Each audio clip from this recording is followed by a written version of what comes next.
Compõem também este palco o senhor Floriano Pêsaro, coordenador executivo do Grupo de Transição, a deputada Gleisi Hoffmann, coordenadora de articulação política do Grupo de Transição, e o senhor Aloísio Mercadante, coordenador dos grupos técnicos.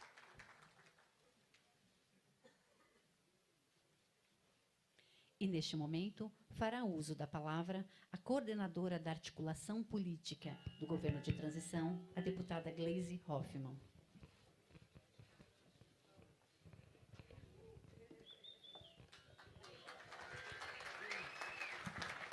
Bom dia. Bom dia a todos e a todas que estão aqui. Cumprimentar o presidente Lula, cumprimentar a Janja, vice-presidente Alckmin, o Aloísio Mercadante, Floriano e todos os companheiros e companheiras que fizeram parte dos grupos de trabalho desse governo de transição. Em primeiro lugar, agradecer o empenho, agradecer a participação, a dedicação. Nós tivemos um trabalho de alta qualidade. Consegui ver o relatório agora. Eu acho que os ministros que vão assumir, presidente, vão ter um diagnóstico muito preciso do que está acontecendo atualmente no Estado brasileiro. E também, obviamente, vão ter orientações de como reconstruir a máquina do Estado para poder servir ao povo brasileiro. Quero agradecer muito também aos conselhos que nós tivemos, o Conselho Político, que foi composto por todos os presidentes de partido, que participaram ativamente desse processo. Agradecer os nossos parlamentares que estão aqui, que participaram também dos grupos de trabalho e puderam contribuir com a visão do parlamento. Agradecer os companheiros e companheiras dos movimentos sociais que compuseram o Conselho de Participação Social. Aliás, muito importante, porque esse conselho trouxe para o governo de transição, e com certeza isso é uma orientação também de governo do próprio presidente Lula, de nós fortalecermos a participação social, a presença dos movimentos sociais, sindicais, populares e do povo brasileiro para acompanhar a execução dos programas e projetos de governo. E, obviamente, que tem também um lado que será apresentado aqui, que é muito importante e relevante, de como nós vamos pegar o Estado brasileiro. Como estão hoje os ministérios, os programas, ou como não estão. Infelizmente, é um alto grau de destruição que nós temos no Brasil. E isso vai requerer de todos aqueles que estarão juntos com o presidente Lula, participando diretamente do governo, mas também de todos que estão apoiando, uma grande presença e participação para que a gente possa fazer essa reconstrução. Então, no mais, gente, muito obrigada. Foi um prazer imenso conviver com vocês nesse período. Agradecer quem esteve à frente aí da assessoria. Quero agradecer em nome do Marcos Rogério, que está aqui, do Christian, da Tânia, também do nosso Messias. Enfim, em nome deles, agradecer toda a assessoria que nos deu condições para apresentar esse trabalho. E cumprimentar muito a Aloísio Mercadante, que coordenou todo o trabalho técnico. E, claro, também o nosso vice-presidente Geraldo Alckmin, que foi impecável na condução da transição. Grande abraço para vocês, um bom Natal e um ótimo Ano Novo. E nos vemos todos na posse.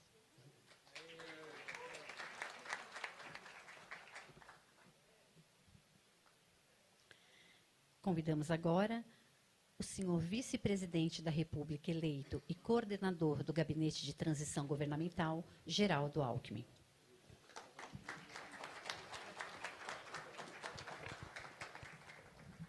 Bom dia a todas e a todos. Cumprimentar o presidente Lula, a Janja, cumprimentar a deputada presidente do PT, a Gleisi Hoffmann, ministro Mercadante, o Floriano Pêsaro, saudar aqui os parlamentares, amigas, amigos. Estamos hoje entregando ao presidente Lula o relatório final, uma síntese, presidente, de todo o trabalho dos 32 GTs, dos grupos técnicos, dos grupos da transição, e com uma inovação importante, a participação dos parlamentares, comissão dos parlamentares, senadores, deputados federais, dos 14 partidos políticos e outros até que não participaram da frente, e também a Comissão Social, Sociedade Civil Organizada. Aliás, uma característica dessa transição foi a participação. Todo mundo queria estar aqui nessa casa democrática, né, dando a sua contribuição.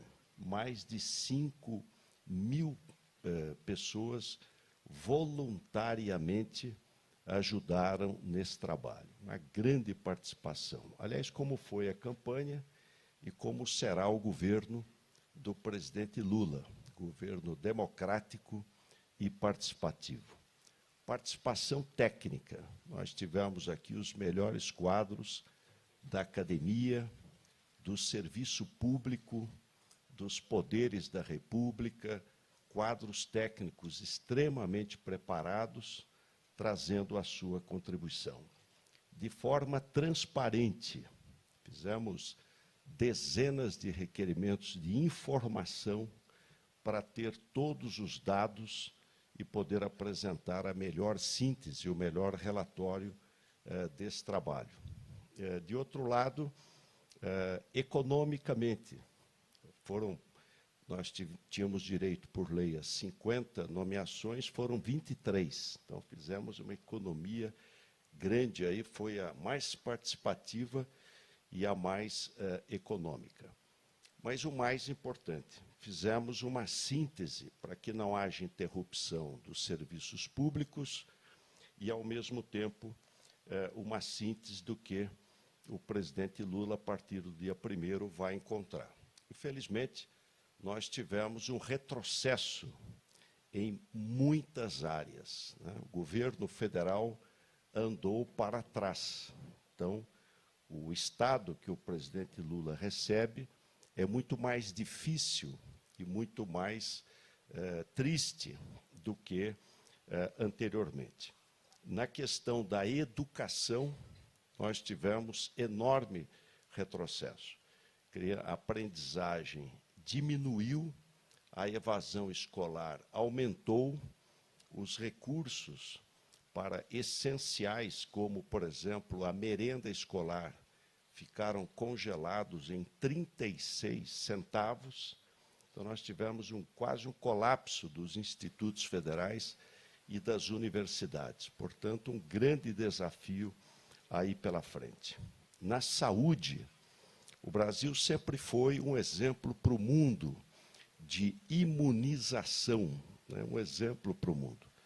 Só para dar um exemplo, na poliomielite, nós temos 3 doses intramuscular, 2, 4 e 6 meses, que geralmente é feito junto com a pentavalente, né? Com a vacina pentavalente. Então, a criança, a mamãe leva, o papai toma a pentavalente contra difteria, tétano, coqueluche, hepatite, hemófilos B, e já toma a poliomielite.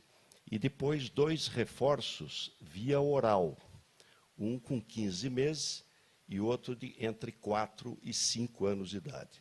Esse segundo reforço, 50% das crianças não foram vacinadas. 50% não tomaram a última dose de reforço da poliomielite.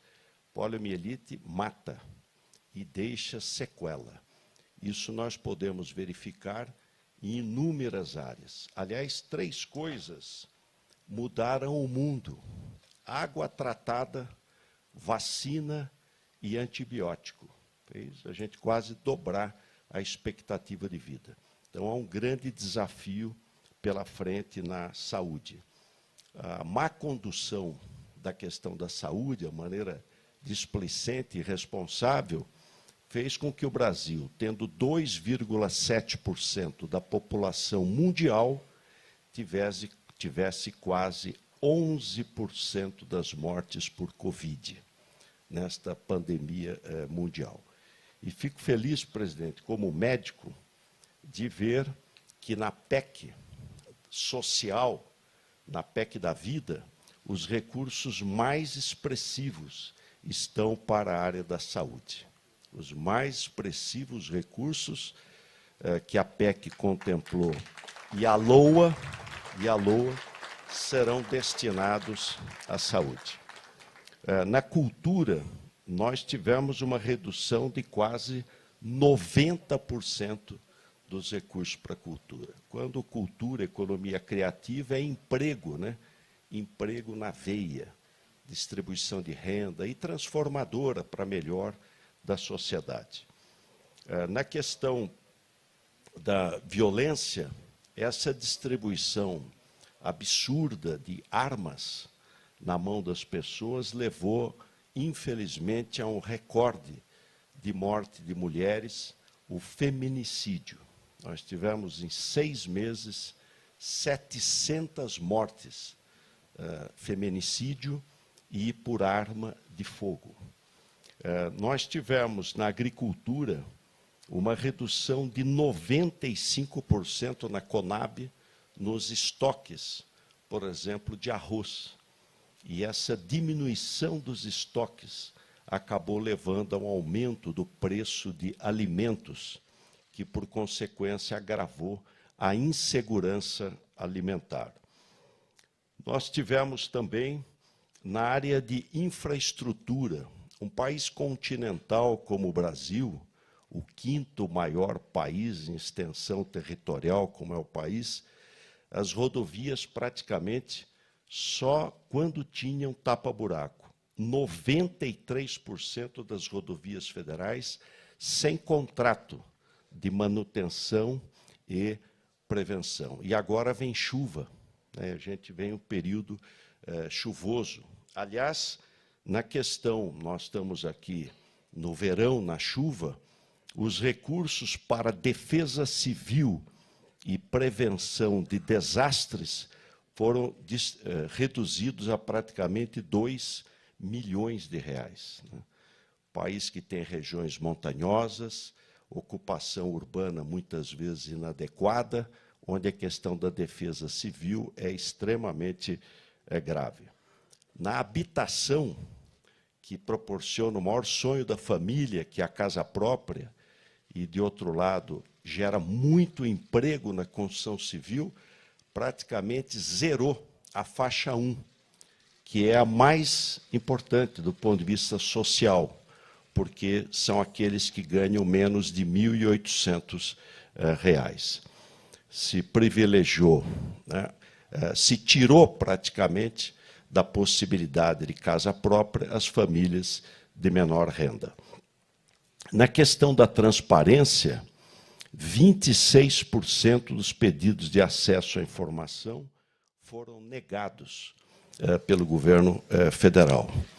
O governo é vida pública. Dr. Ulisses dizia, pública sei que é. É público, tem que ser transparente, à luz do sol. Então, uma restrição, além dos absurdos dos sigilos de um século, né? Coisa totalmente fora do momento em que o mundo vive. Na questão do meio ambiente, nós tivemos um aumento de 59% do desmatamento na Amazônia entre 2019 e 2022. E nas últimas semanas, agora, 30 dias, 1.216% aumento de queimadas, né? Então, uma devastação das florestas, não por agricultores, mas por grileiros de terra, quando o grande desafio do mundo é a questão de combater as mudanças climáticas. Tivemos, na inserção do Brasil no mundo, o Brasil totalmente fora das grandes decisões dos organismos internacionais e nem sequer pagou a sua contribuição, sendo uma das maiores economias do mundo, dos países mais populosos, 5,5 bilhões, uma cifra recorde, de aportes que não foram feitos para organismos internacionais. Enfim, infelizmente, nós vimos que houve um desmonte do Estado brasileiro, mais de 14.000 obras paradas. Isso não é austeridade, isso é ineficiência de gestão, que vão precisar ser recuperadas. Enfim, uma tarefa hercúlea que vem pela frente. Eu quero aqui fazer um agradecimento muito especial à Gleisi Hoffmann, pela sua liderança política. E a Gleisi é craque, ela é menor de idade, mas já tem uma experiência importante. Parabéns, viu, Gleisi? Agradecer ao Aloysio Mercadante. O Aloysio tem experiência legislativa, deputado, senador, executiva, ministro de várias áreas, e uma sólida formação acadêmica. E monta equipe, craque nessa área. Agradecer ao Floriano Pézaro, trabalhou com o ministro Paulo Renato, no tempo do Fernando Henrique, na área da educação, deputado federal, trabalhou conosco na área social. Agradecer aos parlamentares, os movimentos sociais, o Marcos Rogério, abraçando todas as equipes que se dedicaram aí, aos funcionários do Banco do Brasil, das equipes de gestão, enfim, todo mundo que ajudou. E agradecer especialmente ao presidente Lula. O Brasil deve muito ao senhor, presidente. Não fosse a sua liderança, não fosse o seu carisma, a sua identidade com o povo, essa capacidade de interagir, de ouvir, de auscultar, de sentir o sentimento e da alma do povo brasileiro, nós não estaríamos hoje aqui. E estamos aqui com muita confiança. Diz que transição é travessia. A caravela chegou a Porto Seguro, com as velas pandas de sonho, aladas de esperança. Vamos ao trabalho.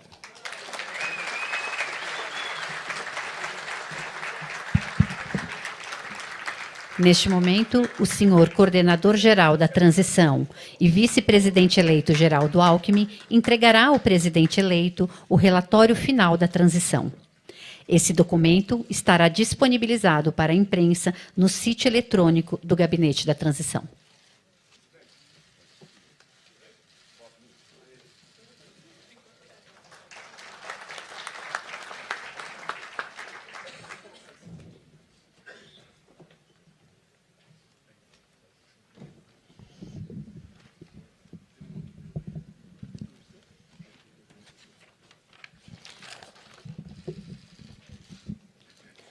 Senhoras e senhores, com a palavra, o excelentíssimo senhor presidente da República eleito, Luiz Inácio Lula da Silva.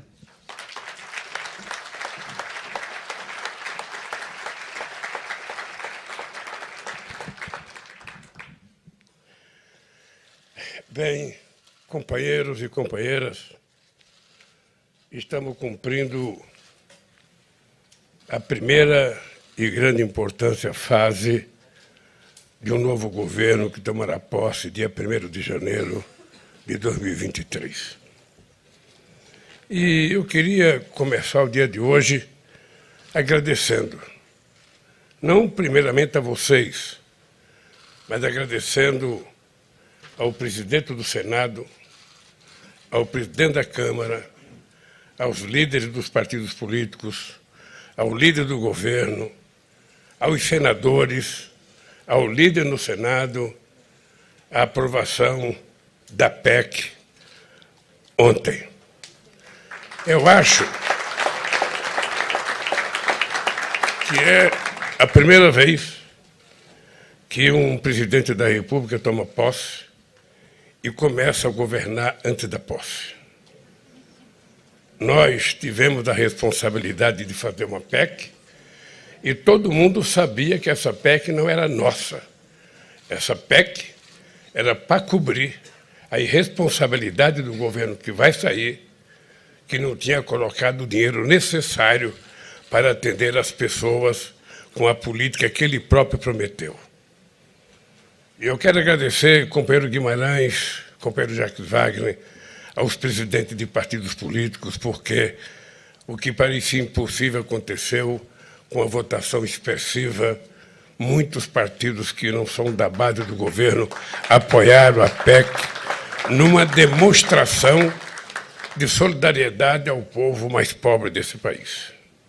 Eu quero aqui agradecer os deputados e senadores que tiveram um trabalho extraordinário e a você, Paulo Rocha, que está deixando o Senado, sabe, meus parabéns pelo seu trabalho. Quero agradecer ao companheiro Alckmin e, em nome dele, eu quero cumprimentar todas as pessoas que participaram desse processo de transição. Possivelmente a mais democrática transição já acontecida nesse país e a mais barata, porque sequer utilizamos todos os recursos que estavam disponibilizados e muita gente trabalhou de graça, de forma solidária, porque havia 4 anos que todo mundo estava esperando esse momento de restabelecer no nosso país a democracia. Bem, esse material que acaba de ser entregue, aqui vocês vão receber, é um material em que eu não pretendo fazer pirotecnia com esse material. Eu não pretendo fazer um show, um escândalo, sabe? Eu pretendo apenas que a sociedade brasileira saiba como é que nós tomamos posse, que Brasil nós encontramos, sabe, em dezembro de 2022. Depois de 4 anos de mandato, nós recebemos esse governo numa situação de penúria, numa situação em que as coisas mais simples não foram feitas de forma irresponsável, porque o presidente preferia contar mentiras no cercadinho do que governar esse país. Nós vamos entregar esse relatório não apenas para a imprensa, mas nós vamos entregar esse relatório para cada deputado e cada senador que vão sair e os que vão entrar. É importante que eles comecem a trabalhar no Senado e na Câmara, sabendo o Brasil que nos foi entregue. Porque quando chegar em 2026, em dezembro, nós vamos entregar para eles o Brasil que nós deixamos.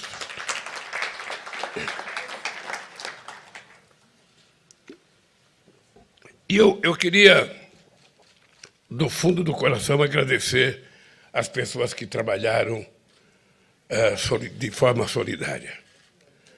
É muito gratificante saber que pessoas disponibilizaram seu tempo, seu dia, muitas vezes às horas da noite, para se dedicar a estudar, a analisar e a formular propostas para que a gente comece o governo colocando coisas novas em funcionamento.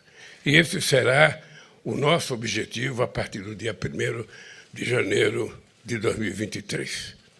Daqui a pouco eu vou apresentar um grupo de ministros que já indiquei para vocês e ainda está faltando 13 ministros que eu e a Gleice vamos começar a trabalhar depois do almoço para ver se a gente termina e, quem sabe, na segunda ou na terça-feira a gente definitivamente tenha, sabe, terminado de anunciar os ministérios. E vocês sabem que depois da gente anunciar o ministério, tem muita coisa para acontecer em cada ministério. Cada companheiro tem que montar a sua equipe. Essa equipe é importante que atenda as pessoas mais competentes, as pessoas comprometidas com o nosso projeto e as pessoas que participaram dessa vitória, que não foi apenas o PT, mas foram vários partidos políticos que, junto conosco, enfrentou essa tempestade do fascismo, sabe, que aconteceu no Brasil. Então, nós vamos começar a montar o governo. O Rui Costa, que é o chefe da Casa Civil, vai ter muito trabalho.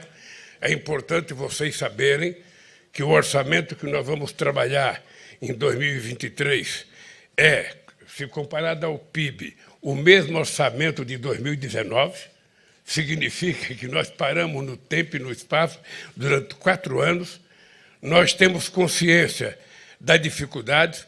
O Rui Costa tem anunciado que a gente vai aumentar o número do ministério, mas a gente não vai aumentar os gastos. Isso significa que todo mundo vai ter que começar apertando o cinto, porque A quantidade de funcionários em cada ministério será, no máximo, comparada ao que eram os ministros em 2010, no meu último mandato, quando eu deixei a presidência da República.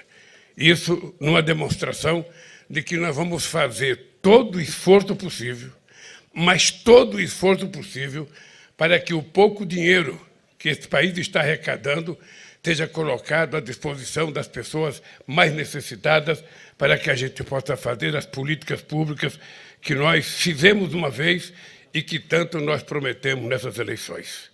Por isso, queridos companheiros e companheiras, eu não sei se o Stuquinha vai mudar o cenário, faz de conta que é o ato 2, vai acontecer daqui a pouco. A mim parece que não tem cortina, então vai ter esse mesmo ato aqui, mas nós vamos dar apenas um tempo para organizar, porque logo em seguida eu vou anunciar os ministros que nós escolhemos e que a semana que vem nós terminaremos de escolher os outros ministros. É importante lembrar que ainda faltam 13 ministros. Portanto, quem tem expectativa, não perca a expectativa, porque tudo pode acontecer, sabe, nesses próximos dias.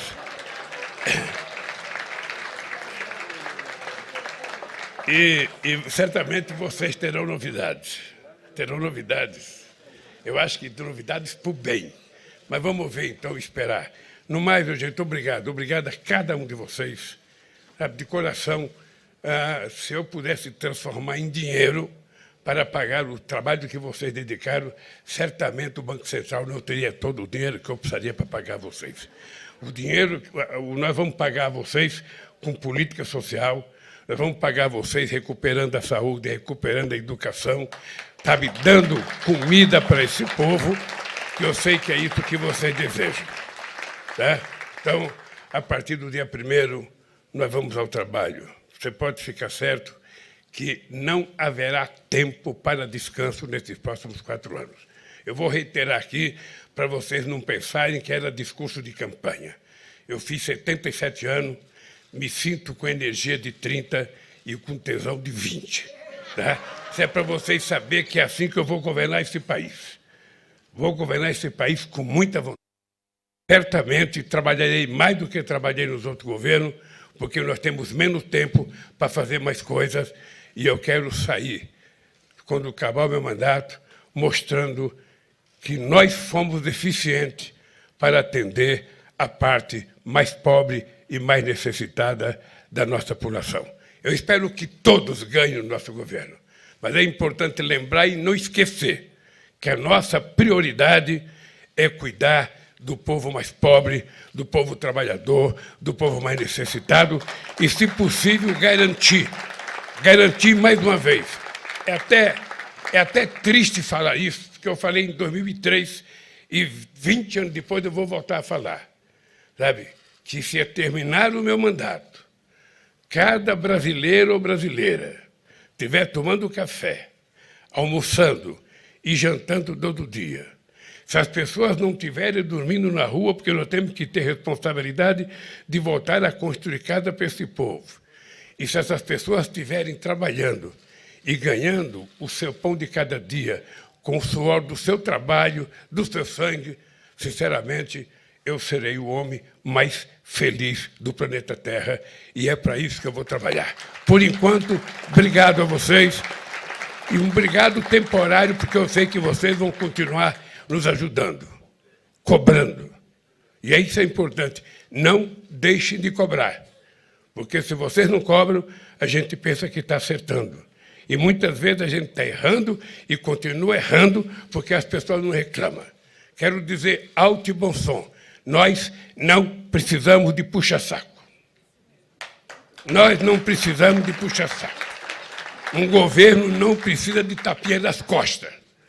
Um governo tem que ser cobrado todo santo dia para que a gente consiga aprimorar a nossa capacidade de trabalho. É isso que eu espero de vocês. Cobrem, cobrem e cobrem para que a gente faça, faça e faça. Obrigado.